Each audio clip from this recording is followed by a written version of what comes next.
আসসালামু আলাইকুম প্রিয় জব প্রত্যাশী শিক্ষার্থী বন্ধুগণ। আজকে আমরা ইংরেজির গুরুত্বপূর্ণ একটি পার্সন নিয়ে কথা বলবো। তার আগে জেনে নেই পার্সন কি। ইংরেজিতে পার্সন তিন প্রকার: ফার্স্ট পার্সন, সেকেন্ড পার্সন এবং থার্ড পার্সন। ফার্স্ট পার্সন হচ্ছে আমি, আমরা।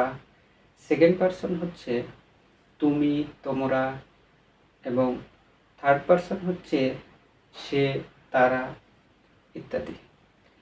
এজন্য মনে রাখার জন্য বলা হয় আমি এবং তুমি ছাড়া, অর্থাৎ আই অ্যান্ড ইউ ছাড়া যা কিছু আছে সব কিছুই থার্ড পার্সন।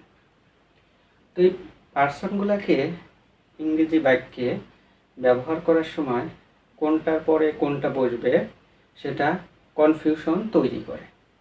এই কনফিউশন দূর করার জন্য আমরা আজকে একটি কৌশল শিখব। এই কৌশলের মাধ্যমে খুব সহজেই কনফিউশনগুলি দূর করতে পারি। কৌশলটি হচ্ছে, বাক্যটি যদি ভালো অর্থে প্রকাশ করে সেক্ষেত্রে 231 ডিজিট মনে রাখব, এবং বাক্যটি যদি মন্দ অর্থ প্রকাশ করে সেক্ষেত্রে 123 ডিজিট মনে রাখব।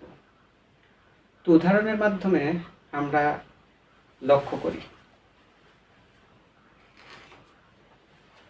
প্রথম উদাহরণ, you, he and I are present. You second person, he third person and I first person are present, উপস্থিত। মানে তুমি, সে এবং আমি উপস্থিত আছি। সূত্রটি হচ্ছে 231। এটি ভালো অর্থ প্রকাশ করছে। Secondly, I, you and he are guilty, অর্থাৎ আমি, তুমি এবং সে অপরাধী। সূত্রটি হচ্ছে 123।